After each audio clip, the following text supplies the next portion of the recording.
to immigration. President Trump held a bipartisan immigration meeting at the White House Tuesday. Our next guest was there, Senator Thom Tillis, Republican from North Carolina. Senator, that was a remarkable event, if I can put it like that. You on were several there. levels. On several, yes, sir. Now, you say that the president did indeed look like a genius. You want to follow on from that comment? Go ahead. Yeah, you have the media here trying to come up with, try to ask us if we believe the president's a genius. I've told them all I'm not a psychiatrist or psychologist, and I've never administered an IQ test, but what I saw in that meeting this week was genius in terms of leadership.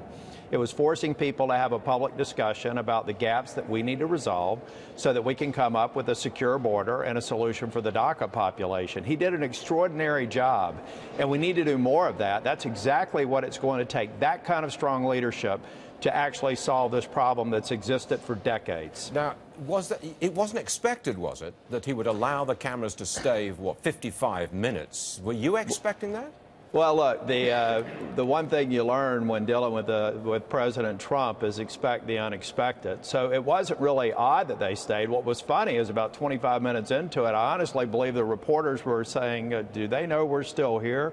Because they're not accustomed to having a leader willing to have that open discussion, not knowing where it would go, but I thought it went very well. It took us a long step forward, something we've needed in a leader, and there's not a single president before President Trump that's ever taken that risk, and I think it's a risk that'll pay off. You know, the headline in the New York Times this morning is Mr. Trump nuts?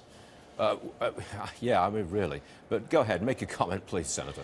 Well, when I finished the Wall Street Journal, I don't jump right on to the New York Times, so I'm afraid I haven't read that article. Look, this is the same paper that talked about or was feeding the narrative of the doom and gloom of the tax bill. You just, in the segment before me, talked about Walmart. Let's talk about the hundreds of companies that are giving away bonuses that are letting the market drive up the minimum wage versus the government.